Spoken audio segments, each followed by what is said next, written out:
ಹೆಸರು ಅಮರಿ. ನಾನು 8ನೇ ತರಗತಿಯಲ್ಲಿ ಓದುತ್ತಿದ್ದೇನೆ. ಸರ್ಕಾರಿ ಹಿರಿಯ ಪ್ರಾಥಮಿಕ ಶಾಲೆ ಸಂಬಾಪುರ್ ಸಚೇತನ ಕಾರ್ಯಕ್ರಮಕ್ಕೆ ಆದರದ ಸ್ವಾಗತ. ಈ ವಾರದ ವಿಶೇಷ ರಾಷ್ಟ್ರೀಯ ಉದ್ಯಾನವನಗಳು ಮತ್ತು ಪಕ್ಷಿಧಾಮಗಳ ಬಗ್ಗೆ ಪರಿಚಯ. ನಮ್ಮ ಶಾಲೆಯ 6ನೇ ತರಗತಿ ವಿದ್ಯಾರ್ಥಿಗಳು ರಾಷ್ಟ್ರೀಯ ಉದ್ಯಾನವನಗಳು ಮತ್ತು ಪಕ್ಷಿಧಾಮಗಳ ಬಗ್ಗೆ ಪರಿಚಯ ಮಾಡಿಕೊಡುತ್ತಾರೆ. ನನ್ನ ಹೆಸರು ವಿಸ್ಮಯ ವಿನೇಶ್ ಗಂಗಲ್. ನಾನು 6ನೇ ತರಗತಿಯಲ್ಲಿ ಓದುತ್ತಿದ್ದೇನೆ. ನನ್ನ ಹೆಸರು ಮಲಪ್ರಿಯ ಸುಭಾಷ್ ಸಾಲು.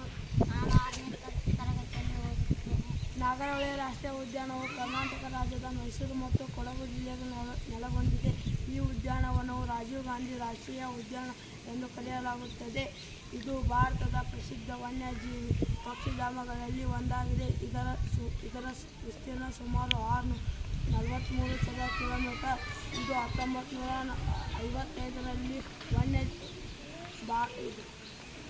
ಪ್ರಸಿದ್ಧ ವನ್ಯಜೀವಿ ಎಂದು ಘೋಷಿಸಲಾಯಿತು ಮತ್ತು ನಂತರ 1988ರಲ್ಲಿ ರಾಷ್ಟ್ರೀಯ ಉದ್ಯಾನವನ ಎಂದು ಘೋಷಿಸಲಾಯಿತು.